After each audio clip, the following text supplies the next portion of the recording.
This is Happiness, the Skeptic's Guide with chartered psychologist and author Dr. Gary Wood and professional skeptic and self-help abuser Paul Flower. Welcome to our bonus spring cleaning episode. And do remember to like, follow, subscribe, rate, review, and tell others. You join us for this bonus episode of Happiness, a Skeptic's Guide with your favourite skeptics, Dr. Gary Wood and myself, Paul Flower. This bonus is about the first day of spring. Spring is about to be sprung. And of course, that makes us all happier because the weather is getting better, at least on this side of the world. And it gives us a chance, I'm sure, to reevaluate our goals, because I'm guessing that's where Dr. Gary Goals Wood is going with this. Mind reader. Yes, we're going to... I think what I love about spring is it's great to evaluate the green shoots. Very good. So we have been planting a lot of seeds. I was going to say I've been impregnating you with lots of happiness, but Please don't. That's probably a whole different podcast. So we've been planting a lot of happiness seeds, and it would be nice to see, if there are any green shoots. Yeah, if they've propagated. Yes. So the whole March thing is that I tend to see March as the start of the year. So the first day of spring, I very much think that's the start of the year. And of course, in some dim and distant past, it probably was. Because if you think about, I think the Roman calendar had 10 months. Difficult, these Romans. And that's why October should be the 8th month. Oh, yes, of course. But it's the 10th. Yeah. And December, decimal, is the 12th, but it should be the 10th. Yeah. Yes. I think we've got it. Confusing ourselves here. 8 and 10, yes. So they've obviously slotted another couple in. So therefore, January and February don't exist, and we can move on without them happily. Well, I think that's the message. And I think we've been talking about that, do we have to set goals in January when we're all cold and miserable? Terrible time to go on a diet, January. Awful. Nice steaming mug of Bournvita or Ovaltine or any other malty drink. Bovril. Oh, no. I don't know whether you can get that in parts of the world, and probably it's not acceptable in Veganuary anyway. Well, I suppose you could have a Vegemite. Oh, no. Or what's the other one? Marmite. Marmite, yeah. Marmite or Vegemite. Yes. We'll give that a miss. So, it's nice to think about this time of the year as the start. And also it's the time that we do a bit of spring cleaning. Yeah. So I'm wondering... what it is that I'm going to clean up in my life. Anyway, last time... There's a lot that needs cleaning up, that's for sure. Indeed. So last episode, you mentioned that you were going to try out a new mantra. How's that going? 9 times a day. It's, I am, you know what, because, we talked about routine, and because I have a routine of exercise, it is easy, therefore, to build the mantra into the exercise. Previously, as I said, I'd done it on walking between a train station and place of work. So, it was part of that I did back in the day, 5-6 years ago or whatever.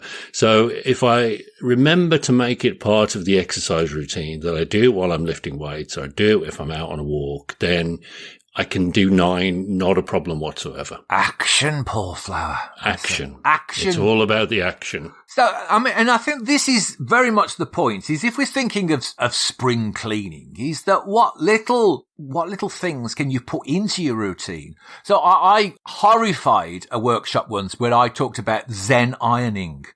And they went, what? And I think I said, people say, ironing's a terrible thing, and I said, well, it depends how you approach it. If you've got, a piece of cloth and you move the iron across it and you smooth out all the wrinkles, that's actually quite a nice thing to do. The fact that you've got a great big basket full of it is not so nice.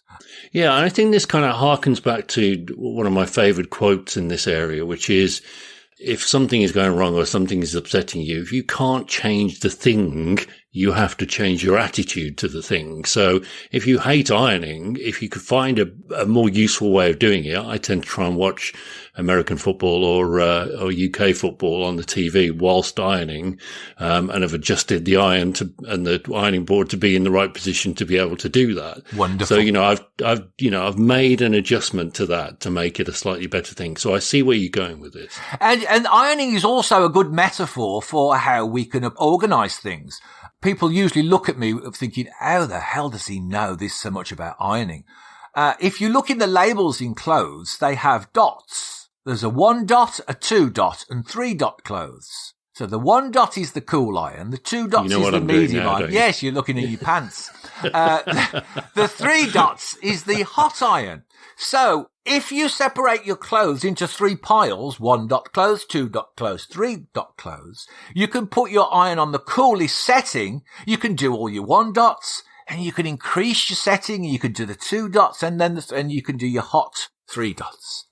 And people now, everybody across the world think, really? All looking in their underwear, looking for the dot. Yeah. Looking that's for about the dots. organisation, isn't it, essentially? Yeah, imposing some kind of structure. So we often think about structure and routine as being a negative thing, whereas that is an example of where a little bit of structure and routine makes the job efficient. Otherwise, you're grabbing things at random, in a panic. Hot iron, will it work on this? Testing the edge. Yeah, we've all seen people with that triangle bit of burn on their clothes because they didn't do the 1 dot, 2 dot, 3 dot technique. There you are. Dr. Gary Wood's technique for ironing. You never thought you'd be learning that from a podcast. Zen Ironing. But you can approach that to any activity you think about activities that are about cleaning and about making order.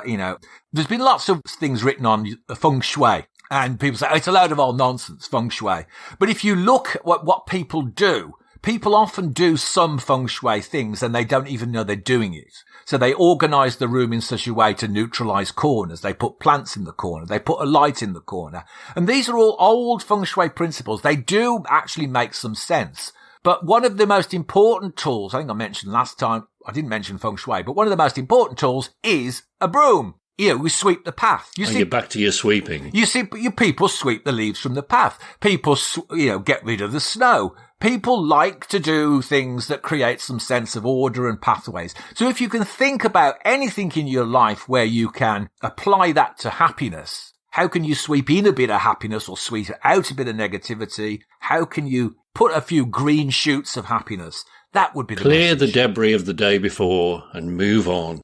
I do remember someone I used to work with, and everybody thought it was really strange. And every day she would clear her desk. And in the middle of the desk, she would put this crystal. It's quite beautiful amethyst crystal. And people going, hippie. But if it made her happy, I'm happy with it. And we said, what? We were all inquisitive and said, what's this about then? This nonsense. What's this about? Open mind, you say. And she says, well, if you clear the day, I'm starting afresh every day, and I'm starting with something very positive. That's my start to the day. Nice clear day. First thing I look at is my crystal, and that sets me up for the day.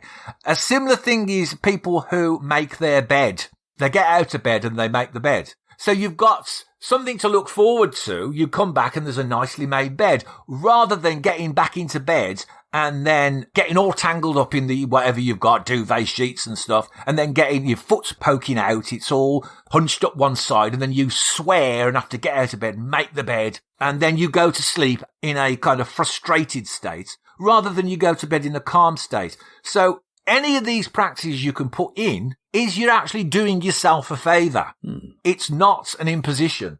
And it's self-care. I think that's very good, actually. It's very good thinking. I've not thought of some of those things in that way before. Beautiful. Well, that's what we're here for, isn't it? That is exactly what we're here for, I'm pleased to say.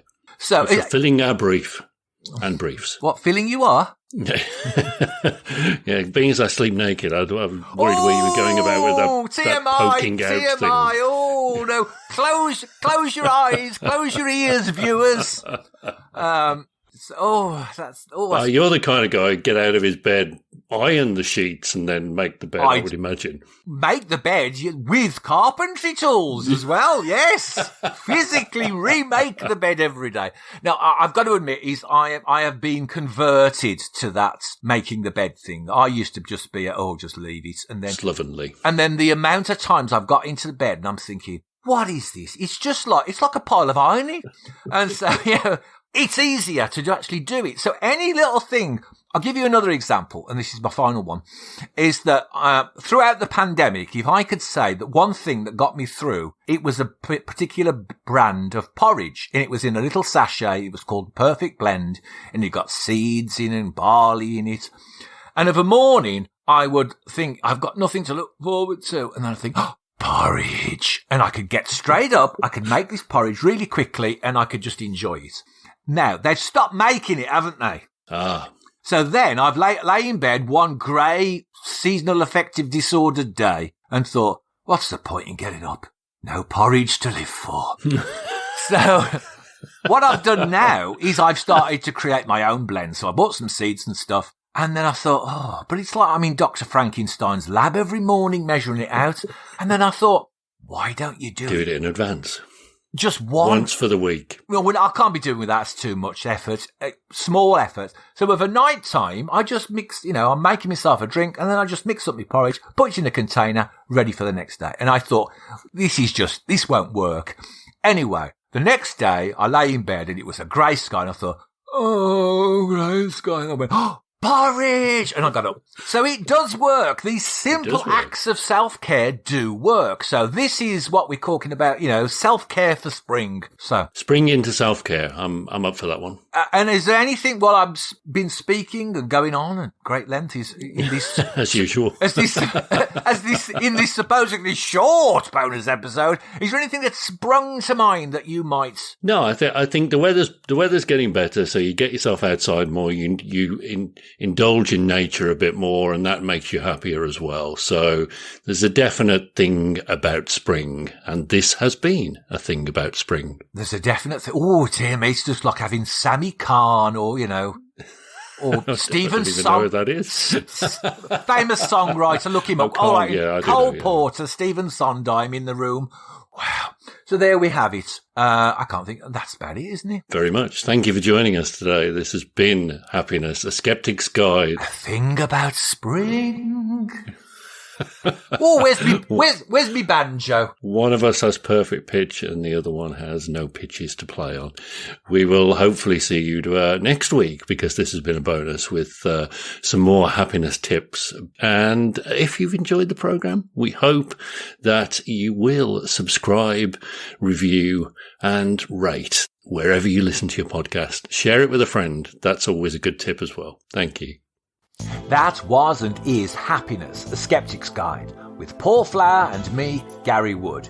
This time we urged you to spring into self-care, and next time in the penultimate episode of the season, we look forward to a bit of learned optimism. If you like the podcast, do remember to like, follow, subscribe, rate, review, and share a little happiness with others.